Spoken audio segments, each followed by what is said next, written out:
Niyə gənclər üçün bu qədər maraqlı bir insansınız? Səbəbi nədir? Çünki mən gəncləri çox sevirəm, açığı deyim. Mən ümumiyyətlə xalqımı çox sevirəm. Məni bu xalqımı sevməkdə mənim institut müəllimlərimin çox böyük rolu olub. Onlar bizdə institut oxuyanda mən yarım saat piriri verirlər, tənəffüs verirlər. O tənəffüsdə onları siqaret çəkməyə də qoymurduq.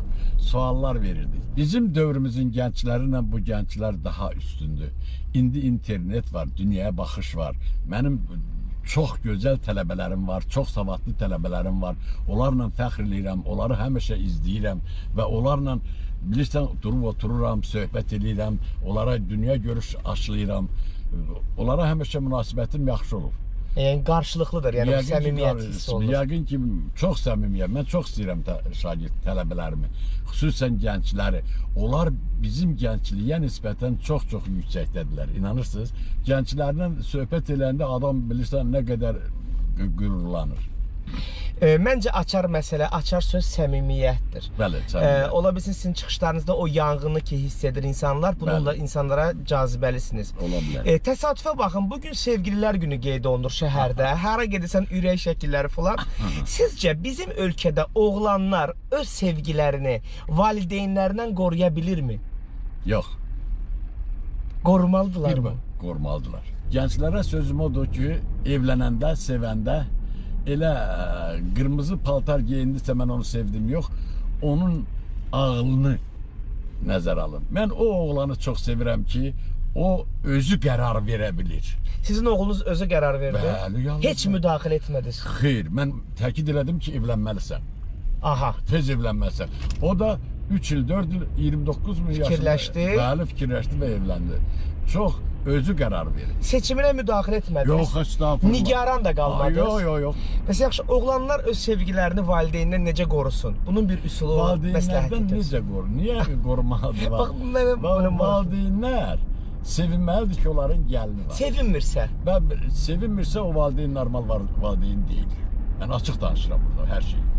O valideyn o oğlunun öz qaydalarını sırıyırsa. Yox, ola bilməz öz qaydası. Necə yəni? Öydə gələr oturarlar, dələ belə gəlin, bilmirsən. Əgər deməli qaynənə gəlinə öz qızı qədər gəlini istəmirsə, o qaynənə deyil. Aha. Mən onu qəbul eləmirəm heç. Necə yəni sənin qızın çiçidir, başqasının qızı pıxıdır? Demək hər halda günah böyükdədir. Bəli. Hər halda. Hər halda. Azərbaycanın bəzi verilişləri Azərbaycan xalqının əleyhinə işləyir, qardaşım. Belə verilişlər olmamalıdır. Belə insanlar nə olar? Necə verilişlər, onu deyin heç olmazsa. Söhbət hansı formatdan gedir, hansı stilistikadan gedir, nədən gedir söhbət? Bax, insanlara musiqi də lazımdır, çalıb oynamaq da lazımdır, yaxşı müğənniyə qulaq asmaq da lazımdır. Qaydası var hamısının. Ondan başqa da. Mən sizə nəyi söylüyorum, ay oğul? Bizi bəyənmirlər gənclər bəzən. Çünki onların zövqünü körlüyüblər. Mən Rəşid Beypudova qulaq asandan sonra vallahi bizim bu musiqiçilərə qulaq asa bilmirəm. Sovet dövlətini bəyənmir, yox. Sovet dövlətinin gəlin qoyaq kompozitorlarını. Kompozitorları kimlər? Üzeyir Hacıbəyov, gör kimlər vardı? Üzeyir Hacıbəyovdan tutmuş. Ondan sonramasına deyimsə Tofiq Quliyevi mi deyim, Cangirovu mu deyim, Fikrət Əmirovu mu deyim ki, Qara Qarayevi mi deyim, hamısını mı deyim? Peşəkarlar idi hamısı. Bəli, peşək. İndiki kimdir? Seyid Cahan. Arif Məlikovun tələbəsidir. Arif Məlikovun tələbəsi ola bilər. Mənim də zəif tələbələrim var.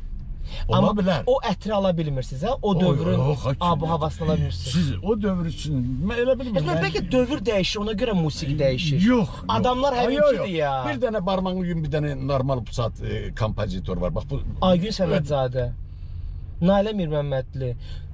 Onlar hamısı gene o köynədən qalmadılar. Bax bu bizim müstəqillik Elza xanımın dövründə. özünün də gözəl mahnıları var. Sən ant verirəm Allah, maşınını sürürəm. Tamam. Qurban olum. Tamam, yox, mən müdaxilə etmirəm, sadəcə müzakirə edirəm. Mənim zövqümü körrama ginən. Deməli sən Rəşid Beypudova dərindən qulaq asmamısan. Yox, müqayisə etmirəm amma, müqayisə etmirəm. Müqayisə elə də, bax gör o dövrün zadına bax, indikinə bax. Tofiq Quliyevimiz yoxdur, razıyam. Bəli. Cahangir Cahangirovumuz yoxdur. Emin Sabitoğlu'muz yoxdur, razıyam. Bəli. Ne Fikrət Əmirovun varmış, şuru yazıb. Mən ona Amerikadan qulaq asmış. Amerikadan veriliblər onu. And olsun Allah Dövrün problemləri deyil. Biz axı eyni genetikayıq, eyni xalqıq, axı biz dəyişməmişik. Onlar bizim atamız və babamız olub. Niyə nəvələr elə yazmır? Niyə nəticələr elə oxunmur? Aha. Niyə elə eləmirlər? Genetikamız dəyişmir, heç nə dəyişmir. Qardaşım, bu xalq elə belə xalq deyil. Sən bilirsən Kremli kim tikib? Yox. Mən sənə deyim, Kremli, Şamaxılı, Əliş bəy, kim olubsa dərəcəm, Əliş bəy Kərimli, o tikib. Özdə 1367-ci ildə, özdə gedin oxuyun, 1901-ci ildə yazılmış əsərdir. Bu araşdırmadır. Araştıran Baradindir. Veliki Knyaz Dmitri Ivanoviç Danskoy. Onların çarı olub Rusun. Bilirsən, Moskvanın əsası 1147-ci ildə qoyulub. Bəli. Amma 1300 deməli 67-ci ildə bunlar qərara gəlib ki, dünyanı axtarmaq lazımdır. Rusiya üçün elə gözəl, qəşəng bir çar sarayı tikilməlidir ki, heç harda olmaz. Bağdadda 5 tağdan ibarət körpü çalıb. Bu günə qədər qalır, gözəlliyi elə körpü yoxdur dünyada. Bu adam deməli 1367-ci ilə qədər zadda Suriyanın paytaxtında 80 otaqdan ibarət bir karvansara titriyib. 2 göz istəyir baxsın. Bizim Şəki Xan Sarayından qat-qat yüksəkdə durur. Bu insan Krımda və Türkiyədə Bağçasaray fontanı tikib, düzəldib.